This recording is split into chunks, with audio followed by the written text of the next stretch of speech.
सुनीता, तुम यहाँ क्या कर रही हो? तुम तो अपने गांव जाने वाली थी ना? गई क्यों नहीं? नहीं मेम साहब, मैं गाँव नहीं गई। अरे पर क्यों नहीं गई? तुम तो सुबह बहुत खुश थी कि तुम्हारी बहन की शादी है, तुम्हें गांव में जाना है, तुम सबसे मिलोगी। अब क्या हुआ? तुम गई क्यों नहीं? मेम साहब, आप सही कह रहे हो, मैं बहुत खुश थी कि अपनी बहन की शादी में जाऊँगी। लेकिन क्या लेकर जाते? अब शादी में जाते हैं तो सामान लेकर जाया जाता है, मिठाइयाँ लेके जाई जाती हैं और बहुत सारे तोहफ़े। मेरे पास इतने पैसे ही नहीं थे, तो इसीलिए मैंने सोचा जब पैसे ही नहीं है तो फिर मैं शादी में ही नहीं जाते। पर तुमने कहा था कि मुझे 25,000 की जरूरत है, तो मैंने लक्ष्य को बोल दिया था कि वो तुम्हें 25,000 रुपए दे देगा। उसने नहीं दिए? हाँ मेम साहब, मैं जानती हूँ आपने साहब को कहा था मुझे 25,000 रुपये देने के लिए, लेकिन उन्होंने मुझे 25,000 ना देकर बस 9,000 रुपये दिए और उन्होंने कहा कि हम जैसे गरीब लोगों की औकात नहीं है कि हम इतने सारे पैसे रखें, और मुझसे साइन भी करवा लिए। और आप जानते हैं मेम साहब, ये सिर्फ एक दिन की बात नहीं है, साहब हमेशा ऐसे ही करते हैं मेरे साथ।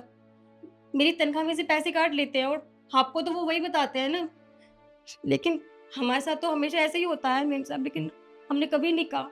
लेकिन आज मेरी बहन की शादी थी, उनकी वजह से मैं अपनी बहन की शादी में भी नहीं जा पाई। पर मुझे यकीन नहीं हो रहा। मैंने सुबह लक्ष्य को बोला था कि वो तुम्हें 25,000 रुपए दे दे। पर ऐसा कैसे हो सकता है कि उसने कुल 9,000 रुपए दिए? क्या तुमने पहले एडवांस ले रखा है? नहीं मेम साहब, मैंने कभी पैसे ही नहीं दिए हैं, बल्कि सर ने मुझे कभी पूरे पैसे ही नहीं दिए। मैं झूठ नहीं बोल रही हूँ, मैं अपने काम की कसम खा के कहती हूँ, साहब ने मुझे इतने ही पैसे दिए थे। अरे पर ऐसा कैसे हो सकता है? मैं जब भी रिकॉर्ड मांगती हूँ तो वो मुझे पूरा दिखाता है। उसमें तो कहीं ऐसा लिखा हुआ नहीं होता। देखो सुनीता, तुम मुझसे झूठ तो नहीं बोल रही हो ना? मेम साहब, मैं झूठ नहीं बोल रही हूँ। साहब हमसे ज़बरदस्ती साइन करवाते हैं और आपको वो झूठा रिकॉर्ड दिखा देते हैं। हमारे साथ तो हमेशा ही ऐसा होता है। मैं झूठ नहीं बोल रही हूँ मेम साहब, मैं सच कह रही हूँ। और अगर आपको भरोसा नहीं हो रहा ना, तो आप ऑफ़िस की कैमरा चेक कर लो। आपको सब समझ में आ जाएगा कि साहब क्या करते हैं हमारे साथ। एक मिनट।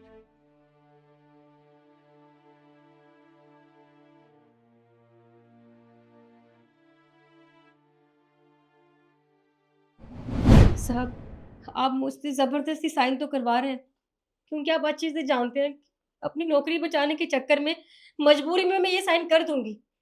लेकिन मेरी एक बात याद रखिएगा साहब, एक गरीब की बद्दुआ बहुत जल्दी लगती है।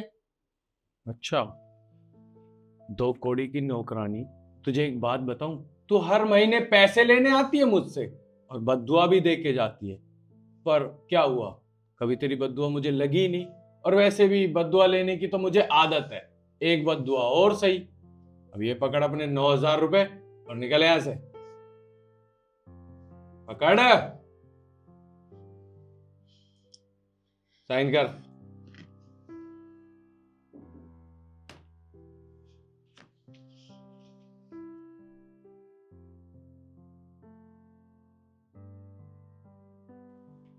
अरे वाह, इतने सारे पैसे बच गए। अब तो बढ़िया पार्टी करूंगा मैं। तुम तो बिल्कुल सच कह रही हो। लक्ष्य तुम्हारे साथ ये सब करेगा? मुझे यकीन नहीं हो रहा है। पर कोई बात नहीं, तुम चिंता मत करो। उसने जो तुम्हारे साथ किया है ना, उसकी भरपाई मैं उससे कर लूंगी। एक मिनट रुको।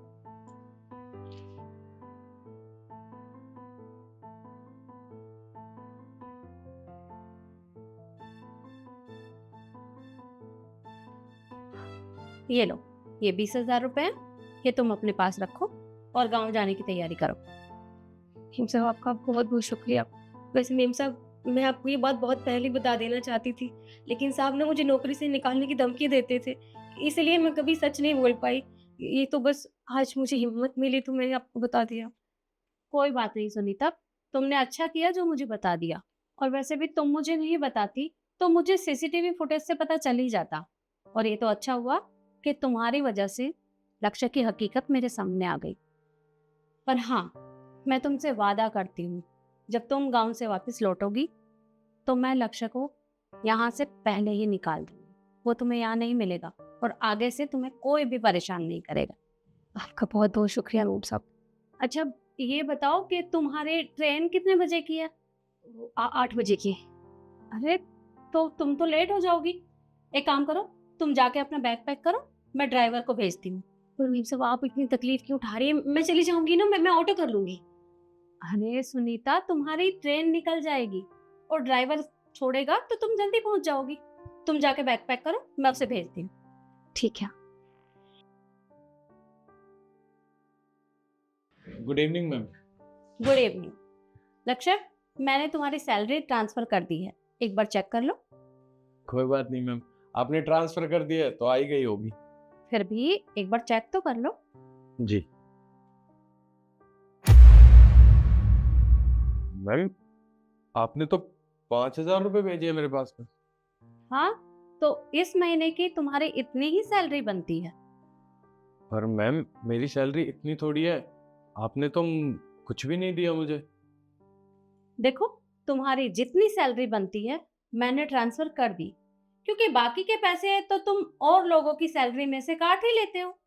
नहीं मैम, ऐसा कुछ भी नहीं है। मैं सबको सैलरी बराबर बराबर देता हूँ और जितनी है उतनी ही देता हूँ। ये झूठ तुम कब तक बोलोगे? और तुम्हें क्या लगता है कि मुझे कभी पता नहीं चलेगा?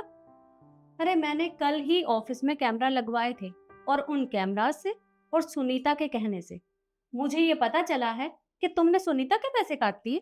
सुबह मैं तुम्हें बोलकर गई थी ना कि उसे 25,000 रुपए देने हैं, और तुमने दिए कितने? कुल 9,000 रुपए। अरे नहीं मैम, आप उस नौकरानी की बात पे विश्वास कर रहे हो। अरे वो झूठ बोल रही है, आपको यकीन नहीं है ना। आप ये देखिए, अरे उसने खुद साइन किए हैं, आप खुद देखिए। लेकिन ये साइन उसने किए तो हैं, लेकिन मजबूरी में आकर, क्योंकि तुमने उसे नौकरी से निकालने की धमकी दी थी। और मैं सिर्फ उसकी बातों पर भरोसा नहीं कर रही हूँ, सबूत है मेरे पास। तुम्हारे ऑफिस में मैंने कल ही कैमरा लगवाए थे, यकीन नहीं है? वो देखो।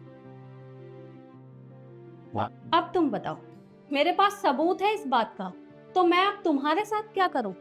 देखिए मैम, मुझे माफ कर दीजिए। आज के बाद ऐसी गलती दोबारा नहीं करूंगा। प्लीज इस बार माफ कर देना मुझे। लेकिन ये गलती तुम्हारी माफी के लायक नहीं है। तुमने मेरा भरोसा तोड़ा है, और जो इंसान भरोसे के लायक नहीं है वो इस ऑफिस में काम नहीं कर सकता। निकल जाओ यहाँ से बाहर। पर मैम मुझे नौकरी से मत निकालिए। ये सब तुम्हें पहले सोचना चाहिए था। अरे तुमने एक बार भी ये नहीं सोचा कि मुझे पता चलेगा तो मैं तुम्हारे साथ क्या करूंगी? एक बात बताओ, तुमने इतनी बेईमानी की, क्या जरूरत थी करने की? अरे तुम्हें अच्छी खासी सैलरी मिलती है, लेकिन फिर भी तुमने सुनीता के साथ ये सब किया, और न जाने कब से तुम ये सब कर रहे हो। मैं अब तुम्हें यहाँ नहीं रख सकती। निकल जाओ यहाँ से बाहर, वरना मुझे यहाँ पुलिस को बुलाना पड़ेगा। जी।